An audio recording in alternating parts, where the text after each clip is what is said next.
ओम सजात्म स्वरूप परम गुरु शुद्ध चैतन्य स्वामी ने नमः। जे स्वरूप समझा विना पाम्यो दुख अनंत, समझाव्यू ते पद नमो श्री सद्गुरु भगवंत। आत्मा को सिद्धि कराए यदि सही तरह से समझकर जीवन में उतारने का प्रयास करे तो ऐसी आत्मसिद्धि शास्त्र को समझने का हम प्रयास कर रहे हैं। गाथा 77 के माध्यम से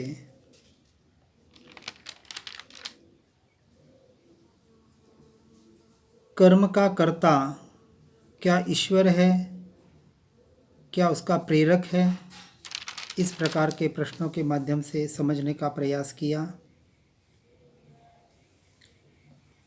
तो अंत में यही बात साबित हुई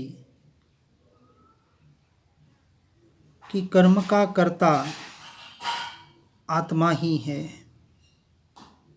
किस तरह से इसको आगे समझने का बताने का प्रयास किया है कि जिस वस्तु का जैसे भाव आत्मा के द्वारा होता है और भाव करना, अनुभव करना, यह आत्मा का यानी मेरा स्वभाव है। हर द्रव्य अपने स्वभाव से अपने में परिणमित हो रहा है और ऐसे जिस चीज को जीव ग्रहण करता है उसका त्याग भी हो सकता है जो उसका स्वभाव नहीं है। इसलिए आत्मा को ग्रहण किया गया, कर्मों को ग्रहण किया गया है अपने भावों के द्वारा। इसलिए उन्हीं भावों को सुधार कर स्वभाव में आने से ऐसे कर्मों का त्याग यानी क्षय या निर्जरा जो भी कहें होने योग्य है। ऐसा हमने समझने का प्रयास किया और कह रहे हैं कि उस कर्म को मैंने आपको अनादि भ्रम कहा है। अब आगे सत्य बात बताने का प्रयास कर रहे हैं। कर्म क्या है? हमारे भ्रांति से किए हुए भावों के द्वारा जो कार्मण वर्गणाएं अट्रैक्ट होती है और जो कर्मरूप परिणमित होती है, और उस भ्रांति का नाम ही तो मिथ्यात्व या अज्ञान दशा कहने में आता है। क्योंकि उस कर्म का कर्तृत्व अज्ञान से प्रतिपादित किया है। जब तक जीव अज्ञान दशा में है तब तक कर्म का कर्तृत्व प्रतिपादित करता है या होता है और इससे भी वह निवृत्त होने योग्य है, ऐसा साथ में समझना योग्य है। क्योंकि जब अज्ञान दशा या मिथ्यात्व की दशा जड़ मूल से निकल जाती है और सम्यक्त्व या ज्ञान दशा प्रकट होती है तो यह कर्म के बंध रुक कर जो सत्ता में कर्म पड़े हैं उनका क्षय होने योग्य है। क्योंकि जैसे हमने समझा कि जिस वस्तु का ग्रहण हुआ है उसका त्याग होने योग्य है, इसी तरह आत्मा ने जैसे शरीर आदि परद्रव्यों का ग्रहण किया है तो उसका त्याग होता ही होता है और कोई करना चाहे तो कर भी सकता है। ये हम व्यवहार से बाहर देख रहे हैं। इस शरीर का त्याग होता है कि नहीं होता है? तो जो लोग आत्महत्या करते हैं वो शरीर का भी त्याग कर देते हैं इस अज्ञान और मिथ्यात्व दशा की वजह से। इसलिए जिसका ग्रहण हुआ है उसका त्याग होने योग्य है, परंतु अनादि से जिसका ग्रहण ही नहीं हुआ उसका त्याग भी होने योग्य नहीं है। वो कौन सी वस्तु है? तो वह हमारा स्वभाव है, जिसका न तो ग्रहण होता है न उसका त्याग होता है। वह वस्तु जैसी है वैसी है, मात्र उसका स्वीकार होता है, उसका श्रद्धान होता है। इसलिए जो भ्रम होता है वह वस्तु की विपरीत स्थिति की मान्यता रूप होता है और इससे वह दूर होने योग्य है। जैसे मृग जल में से जल बुद्धि, मृग जल, जहाँ रेगिस्तान में उस मृग को यानी हिरण को उस चमक को देखकर पानी का आभास होता है और वो दिन भर भागते भागते भागते उस चमक के पीछे पानी समझकर प्यास बुझाने के लिए भागता है और कहीं भी पानी नहीं मिल पाता और अंत में अपने प्राणों को त्याग देता है।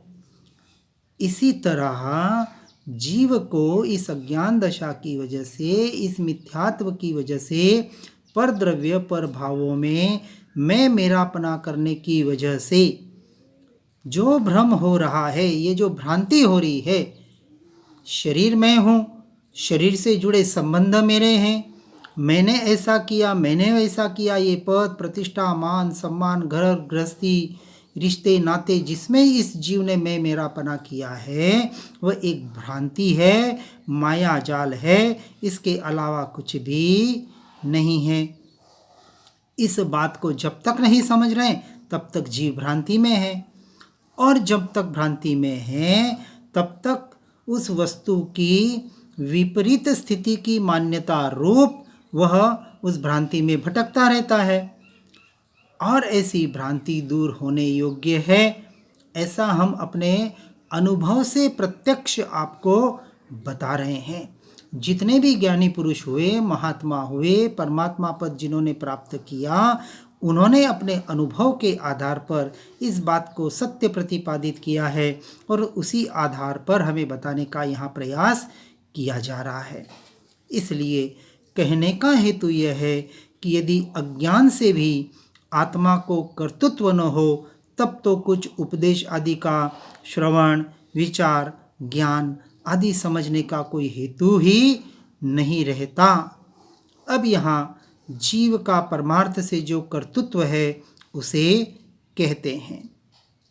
तो यहाँ कह रहे हैं कि अज्ञान से भी आत्मा को कर्तृत्व नहीं है ऐसे जो मान रहे हैं उनको तो फिर किसी उपदेश का, श्रवण का, विचार या ज्ञान आदि समझाने का कोई हेतु ही नहीं रहता। जिस इस बात को जो स्वीकार करता है कि जब मैं अपने विभाव दशा में होता हूँ, अपने स्वभाव में नहीं होता हूँ, उस वक्त सहज ही अपने इन विपरीत भावों के द्वारा कर्मों का ग्रहण होता है या कर्मों का बंध होता है। जो बंध को स्वीकार करता है वही उस बंध से छूटने का उपाय कर सकता है। इसके अलावा दूसरा कोई उपाय कर ही नहीं सकता, क्योंकि जो समझ रहा है कि कर्म मैंने बांधे ही नहीं, कर्म मेरा स्वरूप ही नहीं, ये परमार्थ की अपेक्षा से भले कहने में आता है, लेकिन पर्याय की दृष्टि से जिस जीवन में, जिस छद्मस्त अवस्था में हम जी रहे हैं और जब तक हमारा उपयोग पर द्रव्य पर भावों में रहेगा तब तक कर्म का बंध रहेगा, ऐसा जो स्वीकार करता है उसी के लिए कुछ उपदेश, श्रवण, विचार, ज्ञान आदि समझाने का हेतु बनता है, क्योंकि वो अब उस चीज़ को ग्रहण करेगा। कौन सी चीज़ को ग्रहण करेगा? अपने इस दोष को, अपने इस पुरुषार्थ के कमजोरी को स्वीकार करेगा। इस महापाप रूपी मिथ्यात्व और अज्ञान दशा को जब तक स्वीकार नहीं करेगा वो तब तक वहाँ से छूटने का प्रयास ही नहीं करेगा। और यदि वहाँ से परद्रव्य प्रभावों से छूटने का प्रयास नहीं करेगा और सिर्फ आत्मा की भी बात करता रहेगा या मात्र बाहर क्रियाकांडों में उलझता रहेगा तो जीव कभी भी उस मुक्त दशा को, उस मोक्ष को प्राप्त नहीं कर सकता। या तो वो स्वच्छंदी बनकर बाहर ही शुष्क ज्ञानी बनकर भटकता रहेगा या फिर कहीं न कहीं इस मन वचन काया की जड़ की पुद्गल की क्रियाओं को ही धर्म मानकर उसमें भटकता रहेगा। जहाँ पंडित कल्प आचार्य टोडरमल जी ने कहा है कि 3 प्रकार का कथन किया है, एक शुष्क ज्ञानी, एक व्यवहाराभासी और एक उभयाभासी। यानी जो ऐसा मानता है कि व्यवहार से भी धर्म होता है, मोक्ष हो सकता है और निश्चय से भी होता है, जिसको उभयाभासी कहा। तो कहने में आता है धर्म तो एकमात्र आत्मज्ञान सहित आत्मरमणता से यानी परमार्थ से यानी निश्चय से ही होता है। तीनों काल में, तीनों लोक में इसके अलावा दूसरा कोई उपाय नहीं है।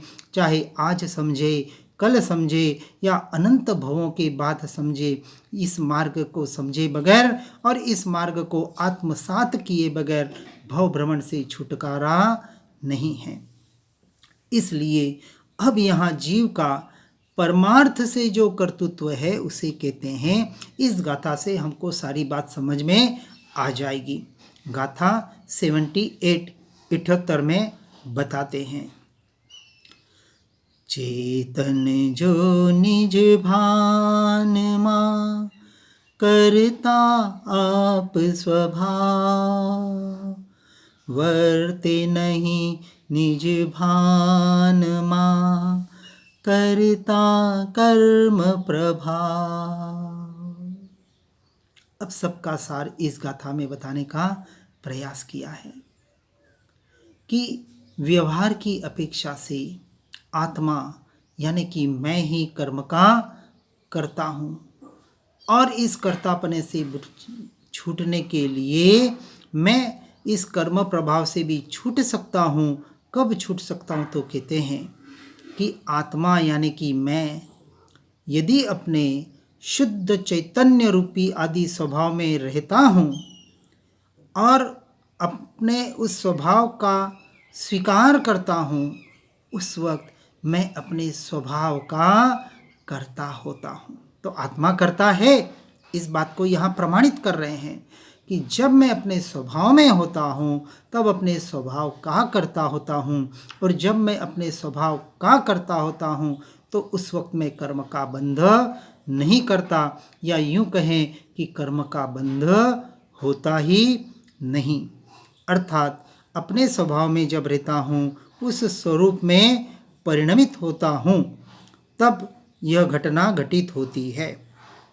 परंतु जब मैं यानी कि यह शुद्ध चैतन्य स्वभावी भगवान आत्मा अपने स्वभाव के भान में नहीं रहता है, यानी अपने स्वभाव में, अपने ज्ञान स्वभाव में, अपने ज्ञायक भाव में, परम पारिणामिक भाव में नहीं रहता है, अपनी आत्मस्थिरता का प्रयास प्रयोजन नहीं करता है, तब वो व्यवहार की अपेक्षा से कर्म के भावों का कर्ता बनता है।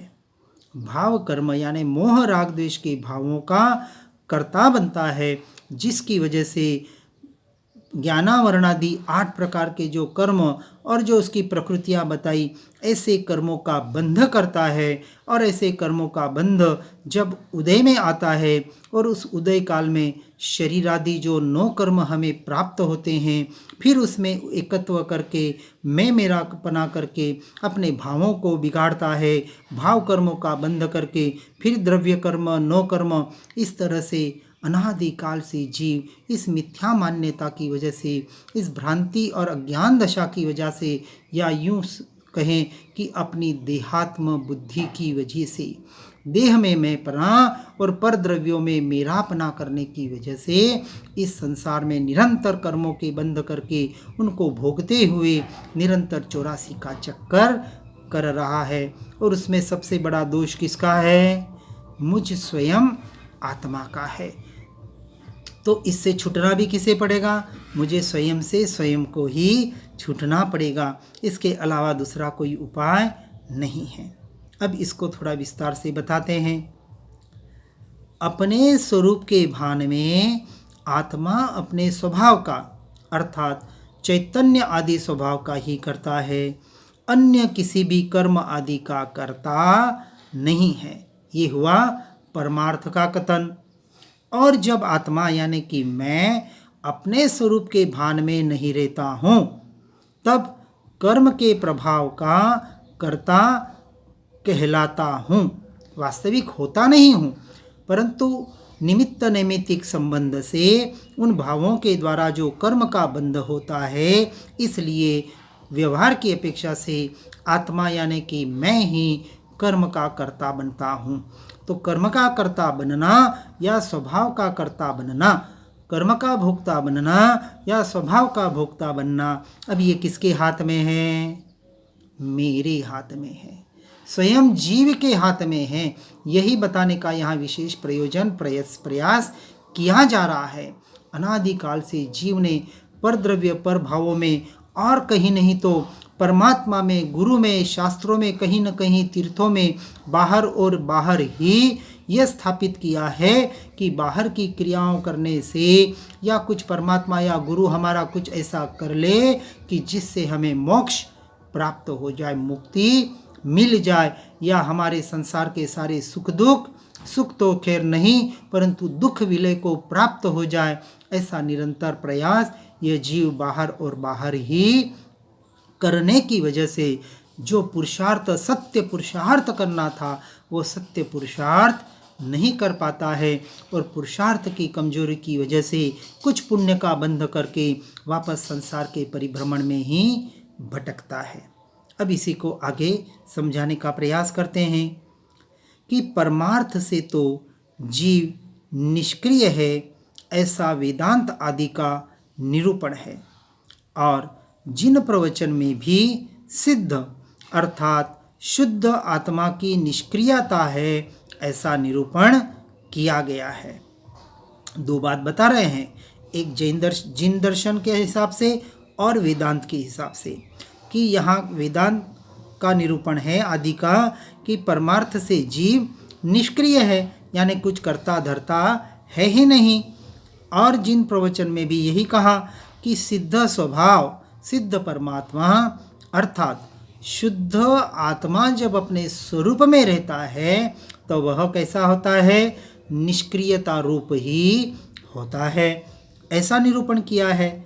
फिर भी हमने आत्मा को यानी अपने स्वयं को शुद्ध अवस्था में कर्ता होने से सक्रिय कहा, ऐसा संदेह या होने योग्य है, और उस संदेह को इस प्रकार शांत करना योग्य है कि एक अपेक्षा से कहा कि आत्मा तो अकर्ता है, निष्क्रिय है, अरूपी है, अशरीरी है, यह बात तो सत्य है, लेकिन यहाँ कह रहे हैं कि आत्मा कर्म का करता है, तो एक अपेक्षा से तो वो कर्म का कर्ता बना, तो निष्क्रिय कैसे हुआ। अब इस बात को, इस संदेह को शांत करने के लिए आगे बता रहे हैं कि शुद्धात्मा परयोग का, परभाव का और विभाव का वहाँ कर्ता नहीं है, इसलिए निष्क्रिय कहना योग्य है, परंतु चैतन्य आदि स्वभाव का भी आत्मा कर्ता नहीं है, ऐसा यदि कहें तब तो फिर उसका कुछ भी स्वरूप रहता ही नहीं। जैसे एक शून्य अवस्था बताई जाती है, आत्मा शून्य नहीं है, उसका अपना स्वयं का अस्तित्व है, स्वयं के उसके अपने आत्मा के प्रदेश है, उसकी अपनी स्वयं की शक्तियां हैं, उसके स्वयं के अनंत गुण हैं, और उन अनंत एक एक गुण की अनंत पर्यायें निरंतर उत्पाद व्यय हो रही है। इस व्यवहार के आधार पर कह रहे हैं कि यह शुद्धात्मा यानी कि मैं पर संयोग, पर द्रव्यों के संयोग और उसके निमित्त से होने वाले प्रभाव और विभाव का परमार्थ की अपेक्षा से करता नहीं हूँ, इस अपेक्षा से तो मैं निष्क्रिय हूँ, यानी आत्मा निष्क्रिय है, यह कहना तो योग्य है।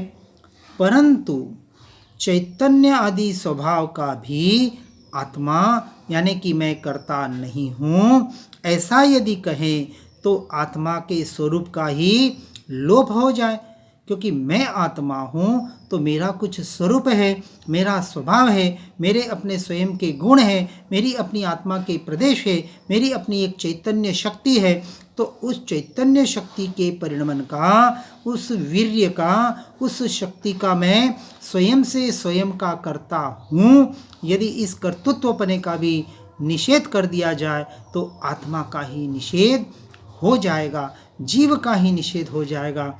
इस अपेक्षा से कहने में आ रहा है कि आत्मा परमार्थ से पर का तो करता नहीं है, पर भावों का भी करता नहीं है, परंतु अपने स्वभाव का करता है।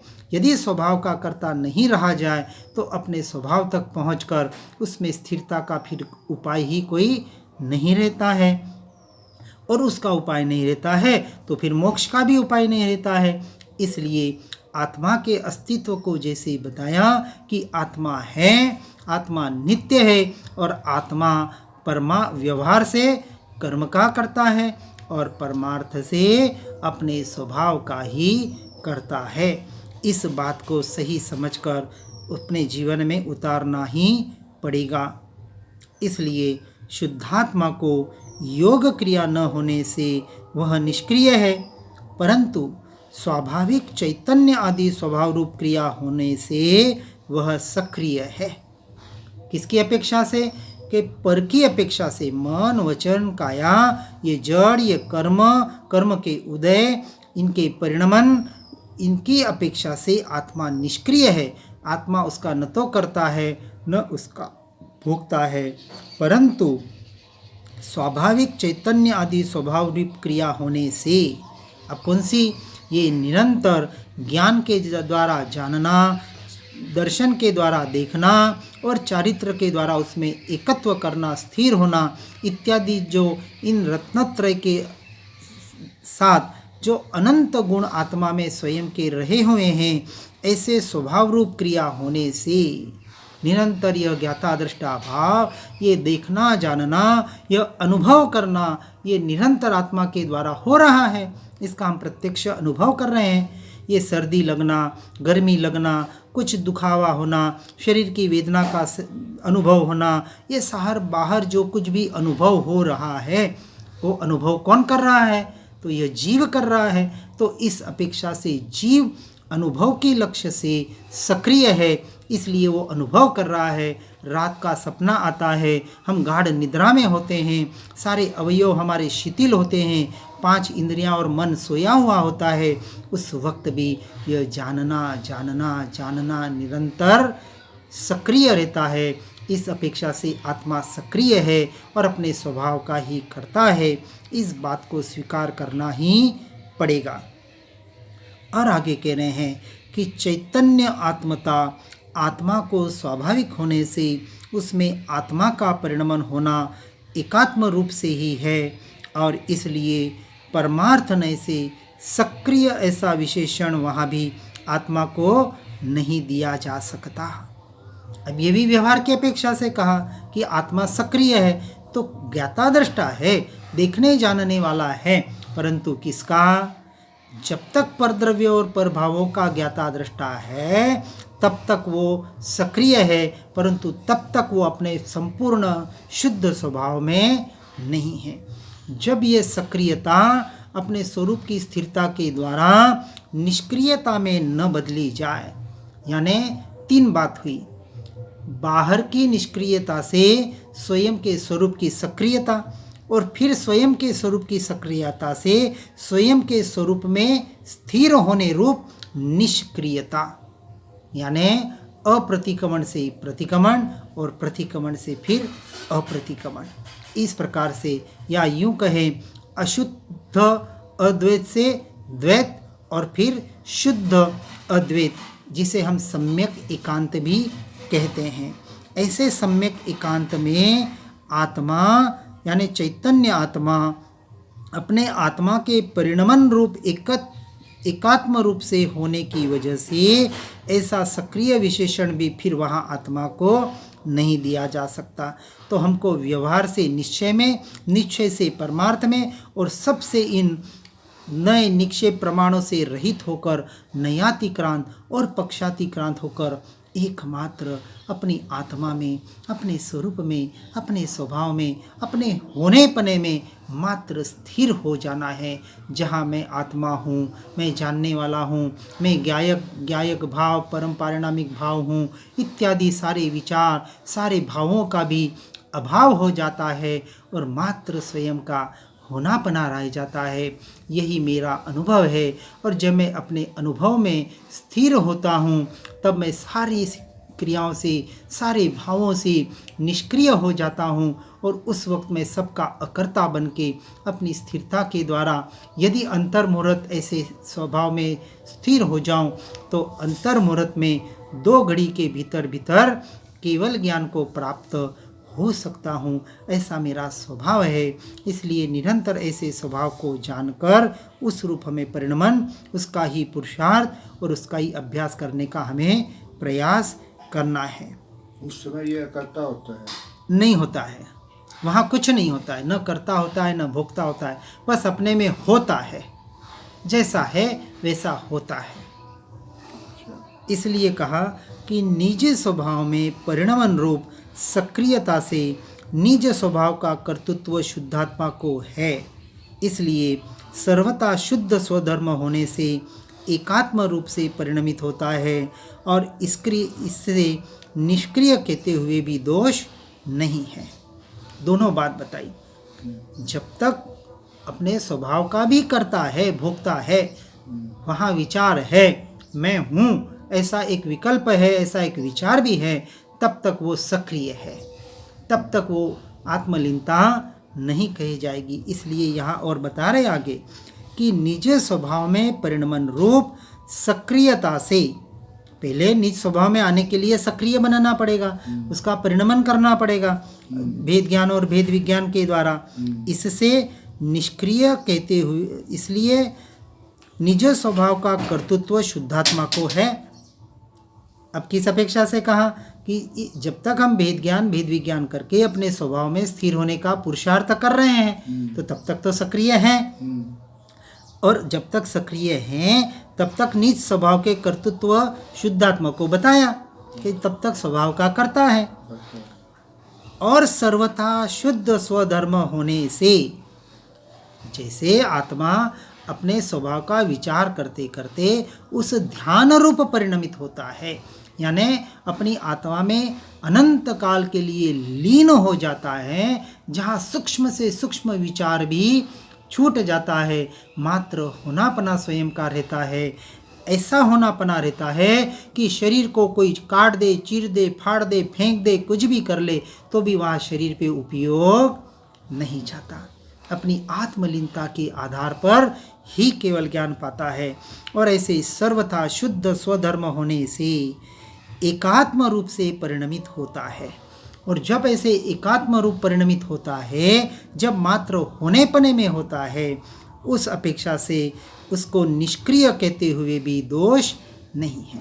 दोनों बात बता दी, किस अपेक्षा से सक्रिय है, करता है, और किस अपेक्षा से अकर्ता है, निष्क्रिय है। निर्विकल्प होता है।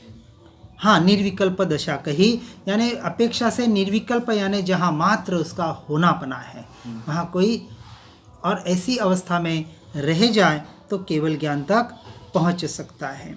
और फिर इसलिए अंत में कहते हैं कि जिस विचार से सक्रियता निष्क्रियता निरूपित की है, उस विचार के परमार्थ को ग्रहण करके सक्रियता और निष्क्रियता कहते हुए कोई दोष नहीं है। जैसा स्वरूप बताया जा रहा है, किस अपेक्षा को समझना जरूरी है।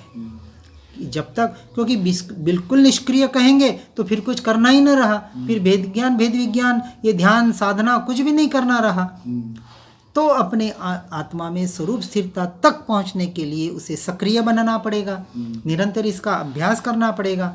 और जब अपनी आत्मा में स्थिर हो जाता है तो ऑटोमेटिक निष्क्रिय हो जाता है, जो उसका मूल स्वभाव है, जिसे हम ध्यान और कायोत्सर्ग यानी काया का उत्सर्ग कहते हैं, जहाँ काया पे अंश मात्र भी उपयोग नहीं है, वह समाधि की अवस्था है। और ऐसी समाधि की अवस्था में ही अंतर्मुहूर्त रह जाए, अपने ज्ञान स्वभाव में स्थिर रह जाए, ज्ञायक भाव में स्थिर रह जाए, तो वो जीव अंतर्मुहूर्त में केवल ज्ञान को प्राप्त कर ले। और एक बार केवल ज्ञान को प्राप्त कर ले, उसके बाद चाहे कितना भी बाहर कुछ भी परिणमन हो जाए, एक समय के लिए भी वो अपना ज्ञान स्वभाव से बाहर नहीं निकलते। फिर जो चार घाती और अघाती कर्म कहे गए कि केवल ज्ञान में चार घाती कर्मों का क्षय होता है, और जो अघाती कर्म है उसके आधार पर उनका जीवन बीतता है, और अंत में उन अघाती कर्मों का क्षय करके आयुष्य कर्म पूरा करके अनंत काल के लिए सिद्ध दशा को, मुक्त दशा को, यानी अनंत काल के लिए अपनी आत्मरमणता रूपी दशा को प्राप्त करके उसी में अनंत काल के लिए लीन हो जाते हैं। जो हो गए वो हो गए, और हमें भी उस परमात्म तत्व को प्राप्त करने के लिए उनके ही बताए हुए मार्ग पर निरंतर निरंतर निरंतर आगे बढ़ने का सत्य पुरुषार्थ करना है। और इसके लिए सर्व संग परित्याग करके एकांतवास में जाके निरंतर आत्म ध्यान आत्मलीनता का पुरुषार्थ करना, इसके अलावा दूसरा कोई उपाय नहीं है। हर बात को सुनकर समझकर अपनी योग्यता के अनुसार निरंतर आगे बढ़ने का पुरुषार्थ करे। इसी भावना के साथ जिनाज्ञा विरुद्ध कुछ भी कहने में आया हो तो मिच्छामि दुक्कडम। ओम नमः। सुखधाम अनंत सुसंत चहि, दिन रात रहे तद ध्यान महि, पर शांति अनंत सुधामयते, प्रणमु पद ते वरते जयते, ओ प्रणमु पद ते वरते जयते। तो घाती कर्म नमः। खत्म होने के बाद फिर शरीर